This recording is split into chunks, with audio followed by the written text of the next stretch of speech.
दोस्तों, एक दफा का जिक्र है कि पुराने इराक यानी बेबीलोन के इलाके में एक बहुत ही ताकतवर कौम आबाद थी। उस वक्त यह जगह दुनिया की सुपर पावर मानी जाती थी। यहाँ का बादशाह था नमरूद। उसके पास बेशुमार दौलत थी, बहुत बड़े बड़े महल थे और लाखों की तादाद में आर्मी थी। लेकिन उसके पास सबसे ज्यादा वो चीज थी जो इंसान को तबाह कर देती है, और वो था एरोगेंस यानी तकब्बुर। वो सिर्फ बादशाह बनकर खुश नहीं था, बल्कि उसका माइंडसेट ऐसा बन गया था कि वो अपने आप को इस जमीन का खुदा मानने लगा था। वो भरे दरबार में लोगों से कहता, रिस्क मैं देता हूं, जिंदगी मैं देता हूं, और मौत भी मेरे ऑर्डर से होती है। कौन है जो मुझे चैलेंज कर सके? लोग उसके डर से खामोश रहते थे, क्योंकि उसके खिलाफ बोलने का मतलब था मौत। लेकिन फिर एक दिन नमरूद के महल में एक नजूमी यानी एस्ट्रोलॉजर आया और उसने नमरूद को एक ऐसी प्रेडिक्शन बताई जिसने इस सुपर पावर बादशाह को भी डरा दिया। नजूमी ने कहा, ऐ बादशाह, एक ऐसा बच्चा पैदा होने वाला है जो तेरी हुकूमत और तेरे खुदा होने के दावे को डिस्ट्रॉय करके रख देगा। ये सुनते ही नमरूद का चेहरा पीला पड़ गया। उसे अपनी पावर छिन जाने का डर लगने लगा। उसने फौरन ऑर्डर दिया कि अब से शहर में कोई भी मां बच्चे को जन्म न दे, और जो भी नया बच्चा पैदा हो उसे कत्ल कर दिया जाए। गलियों में रोने की आवाजें गूंजने लगी। नमरूद को लगा कि उसने अपनी सिक्योरिटी टाइट कर ली है, लेकिन वो ये भूल गया था कि जिसे अल्लाह बचाना चाहे उसे दुनिया की कोई भी फोर्स नहीं रोक सकती। दोस्तों, कहानी में आगे बढ़ने से पहले और ये जानने से पहले कि अल्लाह ने नमरूद के इस जुल्म का जवाब कैसे दिया, अगर आप भी तारीख यानी हिस्ट्री और इस्लाम के ऐसे ही सच्चे वाकयात जानना चाहते हैं तो अभी हमारे चैनल सीरत सफर को सब्सक्राइब कर लें और बेल आइकन जरूर दबाएं ताकि हर नई वीडियो आप तक सबसे पहले पहुंचे। चलिए अब देखते हैं आगे क्या हुआ।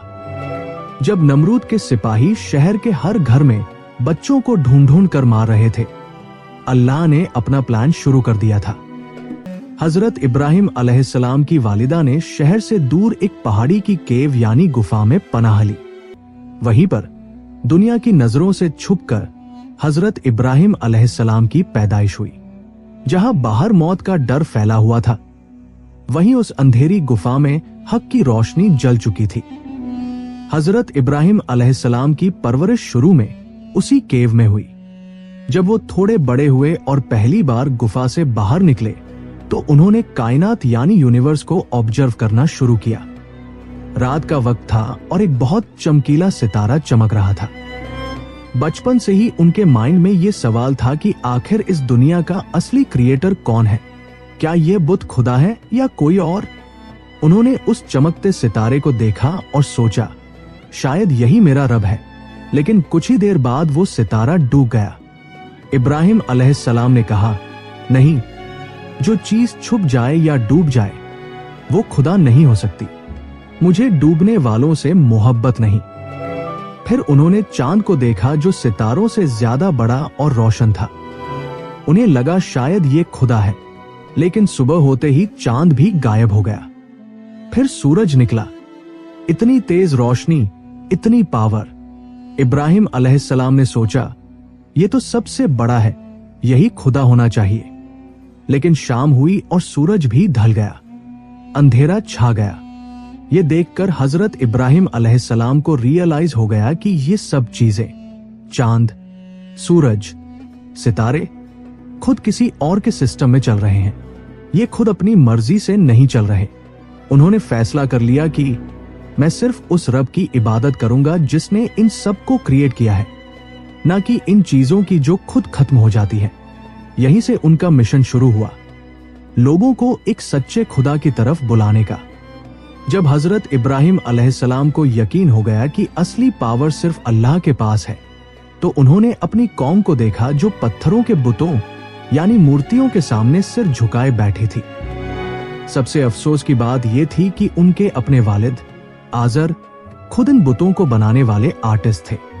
एक दिन हजरत इब्राहिम अलैहिस्सलाम ने अपने वालिद से बहुत ही अदब और लॉजिक के साथ पूछा, अब्बा जान, आप उन चीजों की इबादत क्यों करते हैं जो ना सुन सकती है, ना देख सकती है और ना ही आपको कोई फायदा पहुंचा सकती है? लेकिन उनके वालिद ने इस लॉजिकल क्वेश्चन का जवाब देने के बजाय गुस्से में कहा, अगर तुम बाज नहीं आए तो मैं तुम्हें पत्थरों से मार डालूंगा। तुम मेरे घर से निकल जाओ। लेकिन इब्राहिम अलैहिस्सलाम का मिशन रुकने वाला नहीं था। उन्होंने देखा कि उनकी कौम बाप दादा के तरीके यानी ट्रेडिशन के नाम पर अंधी हो चुकी है। उन्हें समझाने के लिए अब सिर्फ बातों से काम नहीं चलने वाला था, एक बड़ा एक्शन लेना जरूरी था। और वो मौका जल्द ही आ गया। उस शहर में एक बहुत बड़ा मेला यानी फेस्टिवल लगने वाला था। शहर के सारे लोग, बच्चे, बूढ़े, जवान, सब मिलकर उस मेले में जाने के लिए तैयार थे। उन्होंने इब्राहिम अलैहिस्सलाम को भी साथ चलने को कहा, लेकिन उन्होंने बहाना बनाकर मना कर दिया। जैसे ही पूरा शहर खाली हुआ और लोग मेले में चले गए, गलियों में सन्नाटा छा गया। हजरत इब्राहिम अलैहिस्सलाम चुपके से उनकी सबसे बड़ी इबादतगाह यानी मंदिर में दाखिल हुए। वहां बहुत सारे छोटे बड़े बुत रखे हुए थे और उनके सामने तरह तरह का खाना चढ़ावे के तौर पर रखा था। हजरत इब्राहिम अलैहिस्सलाम ने उन बेजान मूर्तियों को देखा और मजाक में पूछा, तुम लोग ये खाना खाते क्यों नहीं, बोलते क्यों नहीं? जब कोई जवाब नहीं आया, क्योंकि आ भी नहीं सकता था, तो उन्होंने अपनी कुल्हाड़ी यानी एक्स उठाई और पूरे फोर्स के साथ उन्हें तोड़ना शुरू कर दिया। एक एक करके सारे छोटे बुतों को चकनाचूर कर दिया। लेकिन उन्होंने एक बहुत ही स्मार्ट मूव चला। उन्होंने सबसे बड़े बुत को नहीं तोड़ा, बल्कि वो कुल्हाड़ी उस बड़े बुत के कंधे पर लटका दी, ताकि जब लोग वापस आए तो वो उन्हें उनकी ही स्टूपिडिटी यानी बेवकूफी का एहसास दिला सके। जैसे ही लोग मेले से वापस आए और अपनी इबादत गाह में दाखिल हुए, वहां का सीन देखकर उनके होश उड़ गए। जो बुत कल तक सजे धजे खड़े थे, आज वो जमीन पर टुकड़े टुकड़े होकर बिखरे पड़े थे। पूरे शहर में हंगामा मच गया। लोग गुस्से से चिल्लाने लगे, हमारे खुदाओं के साथ ये किसने किया? ये जरूर किसी जालिम का काम है। तभी भीड़ में से किसी ने कहा, हमने एक नौजवान को इन बुतों के बारे में बुरा भला कहते सुना है। उसका नाम इब्राहिम है। बस फिर क्या था? इब्राहिम अलैहिस्सलाम को फौरन गिरफ्तार करके लोगों के सामने लाया गया। एक बहुत बड़ी पब्लिक कोर्ट लगाई गई। हजारों की भीड़ थी और बीच में हजरत इब्राहिम अलैहिस्सलाम अकेले खड़े थे, बिल्कुल निडर। कौम के बड़ों ने गुस्से में पूछा, ए इब्राहिम, क्या तुमने हमारे खुदाओं के साथ ये हरकत की है? यहां हजरत इब्राहिम अलैहिस्सलाम ने एक बहुत ही ब्रिलियंट रिप्लाई दिया। उन्होंने बड़ी मासूमियत से उस बड़े बुत की तरफ इशारा किया जिसके कंधे पर कुल्हाड़ी थी और कहा, अरे ये तो इस बड़े वाले ने किया होगा। देखो तो, कुल्हाड़ी भी तो इसी के पास है। शायद इसे गुस्सा आ गया हो कि तुम छोटे बुतों की ज्यादा इज्जत करते हो। तुम खुद इसी से पूछ लो, अगर ये बोल सकता है तो। ये सुनकर लोग कंफ्यूज हो गए। उन्होंने एक दूसरे की तरफ देखा और शर्मिंदा होकर बोले, इब्राहिम, तुम तो जानते हो कि ये पत्थर है, ये बोल नहीं सकते। यही वो पल था जिसका इब्राहिम अलैहिस्सलाम इंतजार कर रहे थे। उन्होंने फौरन कहा, अफसोस है तुम पर। तुम जानते हो कि ये बोल नहीं सकते, सुन नहीं सकते, यहां तक कि खुद को टूटने से भी नहीं बचा सकते। फिर भी तुम अल्लाह को छोड़कर इनकी इबादत करते हो। क्या तुम्हारे पास थोड़ी सी भी अक्ल यानी कॉमन सेंस नहीं है? इब्राहिम अलैहिस्सलाम की इस लॉजिक ने भरी महफिल में सबका मुंह बंद कर दिया। वो लाजवाब यानी स्पीचलेस हो गए थे। लेकिन जब इंसान के पास दलील यानी आर्गुमेंट नहीं होती, तो वो वायलेंस पर उतर आता है। अपनी बेइज्जती का बदला लेने के लिए भीड़ चिल्लाने लगी, इसे जला दो, अपने खुदाओं का बदला लो। बात अब सिर्फ गलियों और बाजारों तक सीमित नहीं रही थी। बुतों के टूटने की खबर और इब्राहिम अलैहिस्सलाम की निडरता की चर्चा उड़ते हुए नमरूद के महल तक पहुंच गई। नमरूद, जो अपनी पावर के नशे में चूर था, उसे ये बर्दाश्त नहीं हुआ कि कोई उसके अलावा किसी और रब का नाम ले। उसने फौरन ऑर्डर दिया कि इब्राहिम को मेरे दरबार में पेश किया जाए। ये इतिहास का एक बहुत बड़ा मोमेंट था। एक तरफ दुनिया का सबसे ताकतवर बादशाह अपने सोने के तख्त पर बैठा था, जिसके पास फौज, दौलत और एटीट्यूड था, और दूसरी तरफ हजरत इब्राहिम अलैहिस्सलाम अकेले खड़े थे, बिना किसी फौज के, लेकिन उनके चेहरे पर गजब का सुकून और कॉन्फिडेंस था। नमरूद ने इब्राहिम अलैहिस्सलाम को हिकारत से देखा और डिबेट शुरू की। उसने पूछा, ए इब्राहिम, तू किस खुदा की बात करता है? मेरे सिवा और कौन है इस दुनिया का मालिक? हजरत इब्राहिम अलैहिस्सलाम ने बिना डरे जवाब दिया, मेरा रब वो है जो लाइफ यानी जिंदगी देता है और डेथ यानी मौत देता है। ये सुनकर नमरूद जोर से हंसा। उसने सोचा ये तो बहुत आसान है। उसने अपने सिपाहियों को इशारा किया और जेल से 2 कैदियों को बुलवाया। उनमें से एक को उसने फौरन कत्ल करवा दिया और दूसरे को आजाद कर दिया। फिर बड़े घमंड से बोला, देख, मैंने इसे मार दिया और उसे जिंदा छोड़ दिया। लाइफ और डेथ तो मेरे हाथ में है, मैं भी खुदा हूं। ये एक बहुत ही बेवकूफाना लॉजिक था, लेकिन इब्राहिम अलैहिस्सलाम ने उस वक्त उस बेवकूफी पर बहस करके वक्त जाया नहीं किया। उन्होंने नमरूद को पूरी तरह खामोश करने के लिए एक ऐसा यूनिवर्सल आर्गुमेंट फेंका जिसका जवाब किसी इंसान के पास नहीं हो सकता था। इब्राहिम अलैहिस्सलाम ने नमरूद की आंखों में आंखें डालकर कहा, बेशक मेरा अल्लाह सूरज को ईस्ट यानी पूरब से निकालता है। अगर तू वाकई खुदा है तो बस इतना कर दे कि कल सूरज को वेस्ट यानी पश्चिम से निकाल कर दिखा दे। ये सुनते ही नमरूद के दरबार में सन्नाटा छा गया। नमरूद, जो अभी बड़ी बड़ी बातें कर रहा था, एकदम शॉक्ड और स्पीचलेस हो गया। उसका मुंह खुला का खुला रह गया। सूरज को अपनी मर्जी से चलाना तो दूर, वो इसके बारे में सोच भी नहीं सकता था। कुरान कहता है कि काखिर हक्का बक्का रह गया। अपनी भरी महफिल में इस तरह डिफीट यानी हार मान लेना नमरूद के बस की बात नहीं थी। जब उसके पास कोई जवाब नहीं बचा तो उसका सारा ईगो बाहर आ गया। उसने चीख कर अपनी फौज से कहा, इसे ले जाओ और इसके लिए ऐसी सजा तैयार करो कि दुनिया याद रखे। इसे आग में जला दो। नमरूद दरबार में बहस हार चुका था, लेकिन उसका ईगो उसे हार मानने की इजाजत नहीं दे रहा था। उसने तय किया कि वो अपनी पावर का ऐसा प्रदर्शन करेगा कि फिर कोई उसके सामने सिर उठाने की जुर्रत न करे। उसने हुक्म दिया, इब्राहिम को जला दो और अपने खुदाओं की मदद करो। ये कोई मामूली आग नहीं थी। नमरूद के हुक्म पर शहर के लोगों ने कई महीनों तक लकड़ियां जमा की।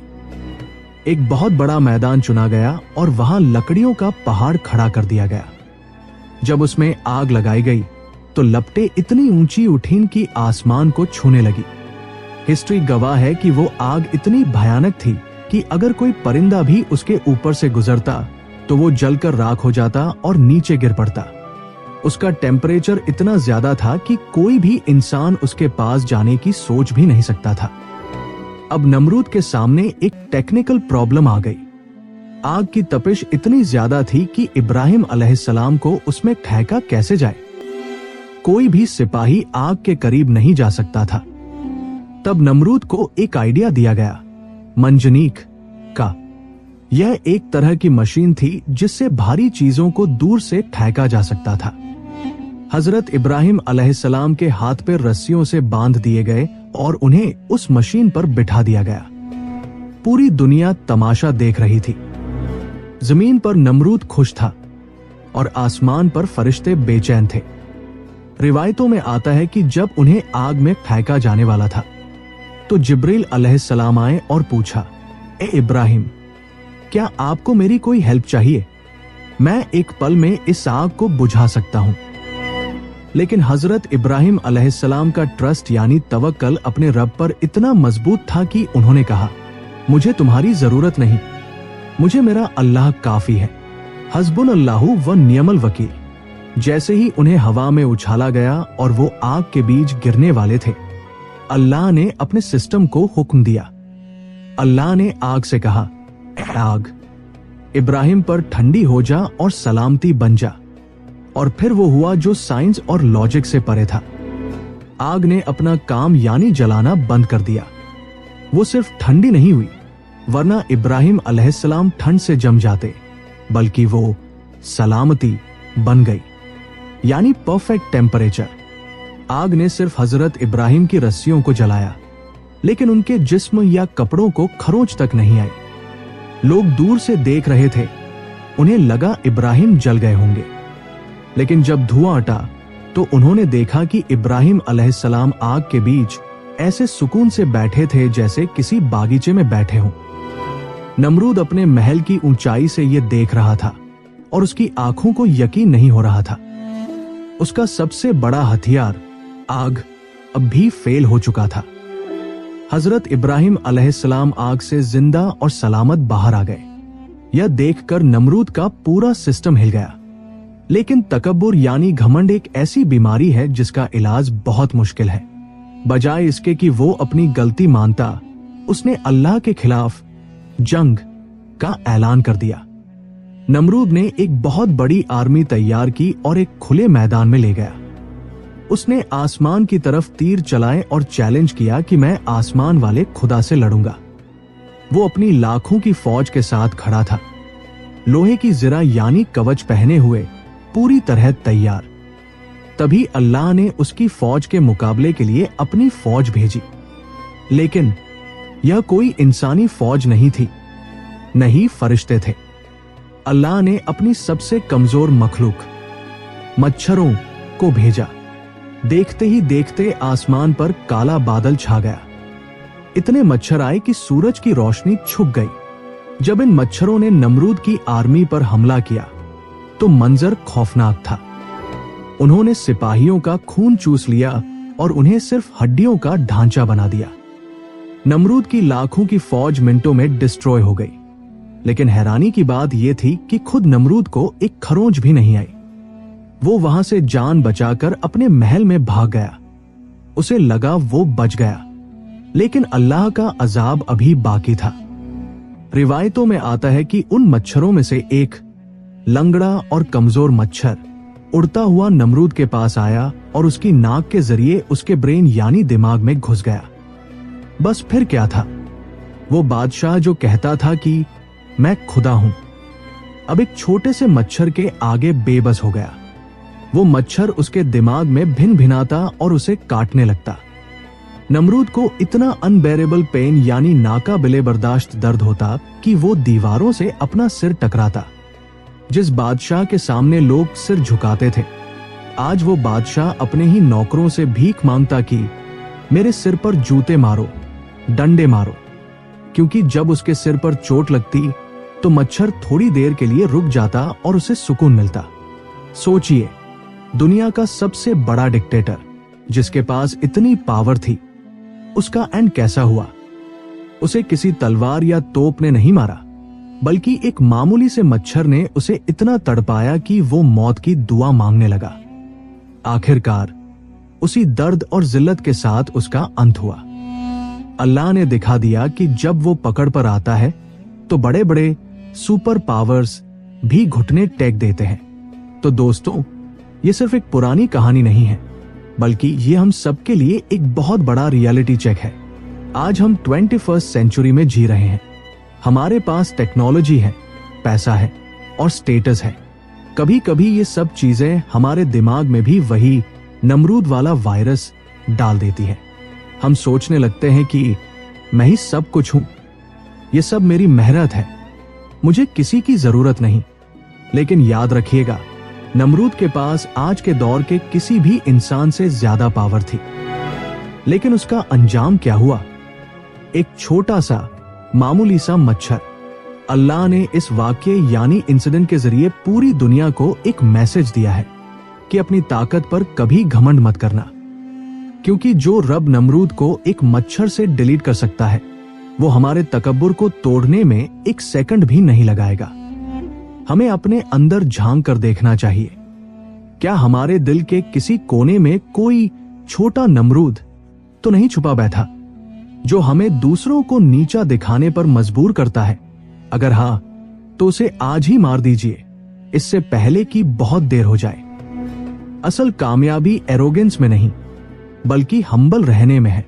अगर आपको हजरत इब्राहिम अलैहिस्सलाम की ये ईमान अफरोज दास्तान पसंद आई और आपको लगता है कि इस वीडियो से आपको कुछ सीखने को मिला, तो हमारे चैनल को अभी सब्सक्राइब कर लें। हम ऐसी हिस्ट्री और नॉलेज से भरी कहानियां आपके लिए लाते रहेंगे। कमेंट बॉक्स में अपनी राय जरूर दें और अगर आप अल्लाह की ताकत पर यकीन रखते हैं तो अल्लाहू अकबर जरूर लिखें। मिलते हैं अगली वीडियो में एक नई कहानी के साथ। तब तक के लिए अपना ख्याल रखिएगा। अल्लाह हाफिज।